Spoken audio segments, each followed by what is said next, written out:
예수님께서 어제 우리가 말씀을 보았듯이 겟세마네에서 아버지여 할 수 있거든 이 잔을 내게서 옮겨 주옵소서라고 예수님의 간절한 기도의 고백을 우리가 함께 묵상을 하였습니다. 예수님도 참 인간이셨기에 참으로 당신에게 임하게 될 이 피의 잔 십자가의 고난을 맞이하기가 너무나도 힘이 들었음을 고백하였지요. 그러면서 우리가 인간적인 고뇌, 번뇌 그리고 예수님의 그러한 말할 수 없는 고통을 우리가 함께 동참하게 되어집니다. 그러나 거기서 멈추는 인간의 한계를 드러내는 예수님이 아니라 결국에는 그러나 나의 원대로 마옵시고 아버지의 원대로 하옵소서. 가장 절정의 기도이지요. 예수님의 기도가 우리의 모든 기도의 롤 모델이 되는 것은 바로 이와 같이 나의 원대로 마옵시고 아버지의 원대로 하옵소서. 모든 것을 하나님께 맡기는 의탁하는 기도입니다. 오늘도 우리의 인생 가운데에 모든 것이 하나님의 것임을 고백하며 주님 앞에 주님 뜻대로 하옵소서 기도하며 나아가는 겟세마네의 기도자 되기를 주의 이름으로 축원합니다. 이 시간은 그렇다면 그렇게 기도가 마쳐진 이후에 어떤 일들이 일어납니까? 놀라운 일이 일어나죠. 제자들의 반응이 나오고요. 그리고 무엇보다도 이제 예수님을 잡으러 오는 무리들이 옵니다. 그런데 그 무리들 가운데 제일 앞장선 사람이 누구입니까? 바로 3년 동안 함께 생활하였고 누구보다도 가장 예수님의 신망이 두터웠던, 쉽게 말하면 재정을 맡았던 자입니다. 누구보다도 신뢰했던 자입니다. 그런 가룟 유다가 예수를 배반하기에 앞장을 서고 있습니다. 그러면서 그들이 군대를 이끌고 와서 사인을 합니다. 군대에는 군 암호가 있죠. 그래서 그들이 이제 작전을 펴서 누가 예수인지를 모르기 때문에 가룟 유다는 예수 앞에 나와 그가 하는 행동을 보입니다. 오늘 본문 우리 이제 44절로 45절 다시 한번 읽어볼까요? 시작. 예수를 파는 자가 이미 그들과 군호를 짜 이르되 내가 입맞추는 자가 그이니 그를 잡아 단단히 끌어가라 하였는지라. 이에 와서 곧 예수께 나와 라삐어하고 입을 맞추니. 아멘. 입을 맞췄다라는 거예요. 그런데 여기서 44절에 입을 맞추는 것과 45절에 입을 맞춘 것은 전혀 다른 단어를 사용합니다. 오늘 우리가 보는 이 성경에는 똑같은 한글의 표현이지만 원어를 들어가 보면 헬라어에는 다른 단어가 나옵니다. 44절에 입을 맞춘다는 것은 필레이라는 단어를 사용하고 45절에 입을 맞춘다는 것은 카타필레이라는 단어를 사용합니다. 이 44절에 입을 맞춘다는 것은 단순한 인사입니다. 그리고 형제와 형제를 만났을 때 또는 어른을 만났을 때 누구를 만나든 가볍게 입을 맞추는, 이제 뺨에다 볼에 입을 맞추는 그런 인사법을 말합니다. 경의를 표하거나 또는 존경을 표하거나 사랑을 표하거나 간단한 예의입니다. 그런데 45절에서 나오는 입을 맞추다라는 이 카타필레이는 연인들까지 하는 키스를 말하는 거예요. 여기에서 예수님께서 어떤 반응을 하셨을까요? 내가 정말로 3년 동안 사랑하였고 애꼈고 누구보다 나를 존경하고 또 의지했던 이 가룟 유다가 이제 나를 배반하는구나. 이미 예수님은 겟세마네에 오르기 전에 마가의 다락방에서 마지막 이제 만찬을 베푸시면서 이제 너희들 가운데 나를 팔자가 있다고 말하십니다. 그때에 누군가 묻지요. 예수님 누굽니까? 도대체 어떤 놈입니까? 그럴 때 예수님은 누구를 사인하고 있지요. 그러나 그가 바로 가룟 유다일 뿐만 아니라 우리 모두일 수 있다는 것이죠.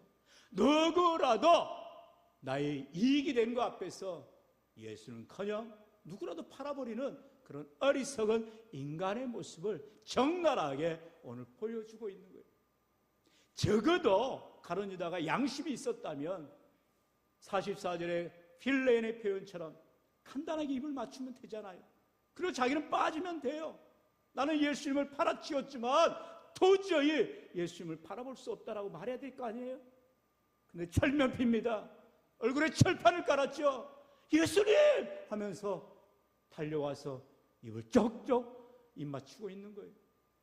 아예 생색을 내는 것입니다. 이 사람이 내가 죽여야 될 예수다. 너희들이 잡아갈 예수다라고 말하고 있는 거예요. 이게 바로 마귀가 들어간 사람의 모습인 것입니다. 마귀가 가룟 유다를 휘어잡아 버리니 그의 생각을, 그의 마음을, 행동을 완전히 뒤집어 놓는 것입니다. 예수님의 억장을 무너뜨리는 것입니다. 모든 마음에 불같은 마음이 일어나게 하는 것입니다. 배반을 하여도 어떻게 일어나게 할 수가 있느냐? 마음에 들게 화가 나게 하는 거예요. 분노하게 하는 거예요. 예수님도 인간이셨기 때문에 너가 어떻게 이럴 수 있느냐라고 예수님께서 죄송하지만 정말로 죽일 마음이 들 정도로 그렇게 가룟 유다를 마귀가 휘어잡는 것입니다. 그러나 예수님 어떻게 하십니까? 하는 대로 내버려 두시는 것입니다. 넘어가지 않으세요. 마귀의 유혹 앞에, 조그만 유혹 앞에 우리는 조금만 내게 손해가 온다든지 내게 피해가 온다든지 내게 문제가 생기면 우리는 부르르 떱니다. 어떻게 내게 이럴 수가 있나? 어떻게 내가 주를 섬기되 이런 일이 있나? 그러지 말라라는 거예요. 예수님은 모든 수욕을, 모든 모욕을, 모든 고난을 참고 인내하며 나아가시더라는 거예요. 왜요? 단 한 사람, 바로 저와 바로 단 한 사람 여러분을 위해서인 것입니다. 우리 주님은 당신을 위해 살아가신 적이 없어요. 나 같은 죄인 하나를 위해서, 나같이 못 참는 나를 위해서, 나같이 항상 부르르 떠는 나의 자존심 하나 때문에, 나의 어떠한 그런 마음에 뜰린 거 하나 때문에 넘어지고 자빠지고 늘 배반하는 나 같은 죄인 하나를 위해서 거기까지도 참으시는 주님의 모습을 보여주고 있습니다. 그런데 심지어 예수님을 잡으러 온 이 가룟 유다를 앞세운 무리들은 어떤 모습을 가지고 나와요? 본문에 보면 그들이 검과 몽치를 들고 나왔다 했어요.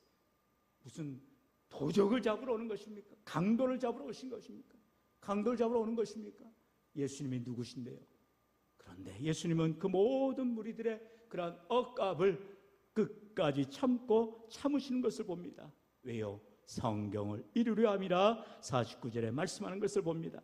그런데 그 순간 이제 오늘 본문에 나오듯이 베드로가 칼을 뽑아서 대제사장의 종 말고의 귀를 잘라버립니다.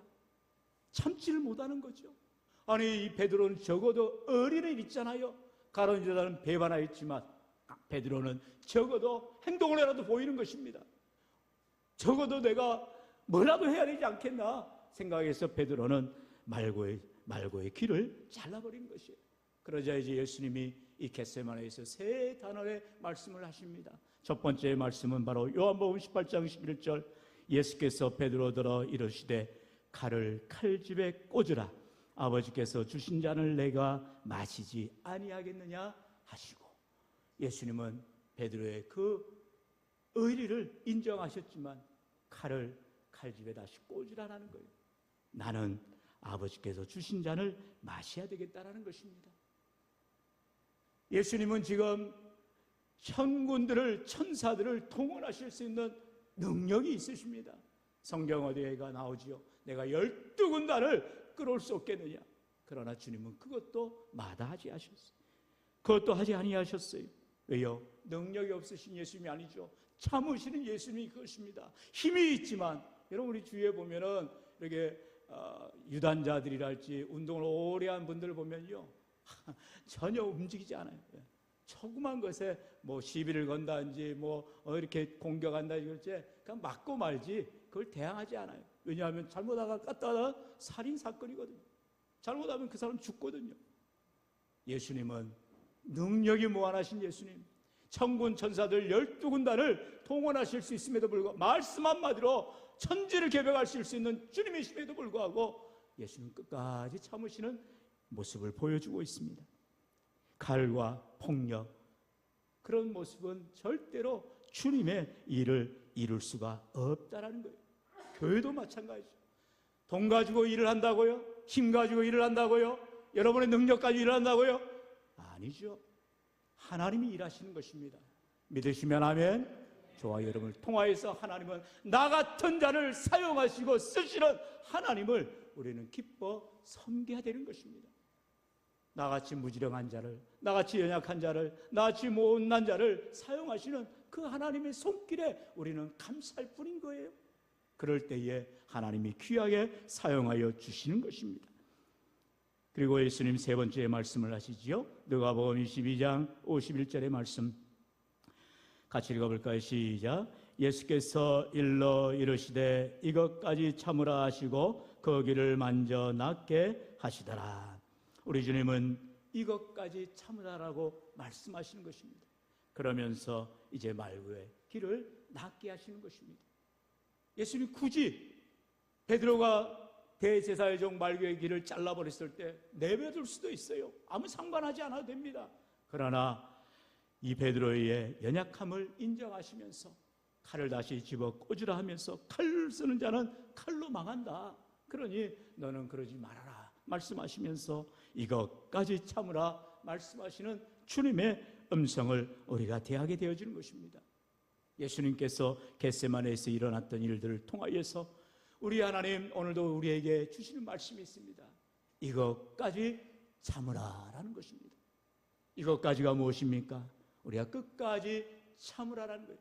주의 일을 함에 있어 교회를 섬겨감에 있어 하늘나라 가기까지 우리는 주님이 참으신 것처럼 이것까지 참아야 할 줄로 믿습니다. 오늘 이 새벽 우리 주님께서 저와 여러분에게 고난주간을 통하여 주님의 말씀을 묵상하면서 우리 주님이 끝까지 참으시는 본을 보여주셨듯이 저와 여러분의 인생에도 여러 가지 많은 일들을 경험하면서 이것까지 참으라 하시는 주님의 말씀 앞에 우리가 깊이 묵상하며 주님 내 힘으로 내 능력으로 할 수 없음을 고백하오니 주여 도와주옵소서, 주여 함께하여 주옵소서. 이 새벽에도 은혜 베풀어 주옵소서. 믿음으로 나아가야 할 줄로 믿습니다. 그런데 문제는 무엇입니까? 제자들의 반응이에요. 이렇게 예수님의 참으심을 바라보면서 그리고 예수님이 이제 우리를 위하여 잡히시면서도 제자들은 결국 모두 다 예수를 버리고 도망가 버리는 것입니다. 50절로 51절에 제자들이 다 예수를 버리고 도망하니라. 성경은 분명히 말합니다. 그토록 주님이 참으시고 순순히 잡히시니 제자들에게는 아이고 우리에겐 소망이 없구나, 나 먼저 살고 보자 그러면서 어떻게 해요? 다 도망가 버리더라는 거예요.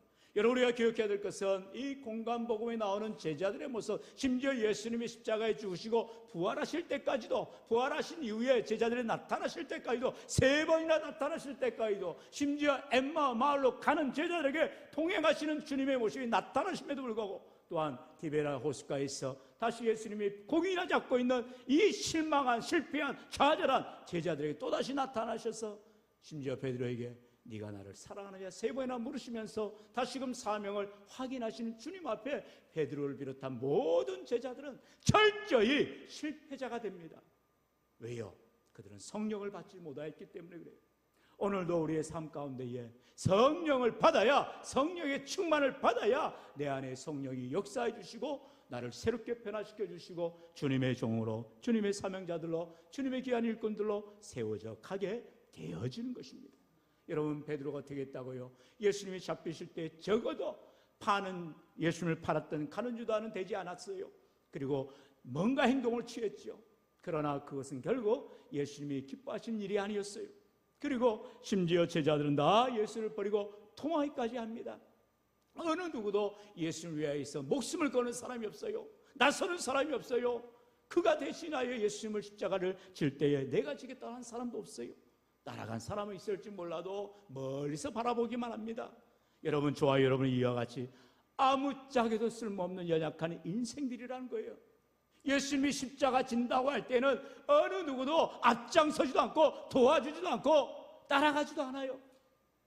그런 우리를 우리 주님은 끝까지 인내하시고 참으시고 기다려주시고 우리를 용서하여 주시더라는 것입니다. 그리고 그 주님께서 다시금 우리에게 성령을 부어주셔서 새롭게 하시고 변화시켜 주시고 오늘도 우리를 사랑하시는 주님의 은혜로 말미암아 믿음으로 살아가도록 함께하여 주시는 것입니다. 어제 우리 주님 우리에게 말씀하셨듯이 시험에 들지 않게 깨어있어 기도하라 말씀하시고 오늘은 이것까지 참으라 말씀하시며 우리로 하여금 겟세마네에서 승리하시는 주님을 따라 우리들도 믿음으로 나아가 승리하는 저와 여러분 되시기를 주의 이름으로 간절히 축원합니다.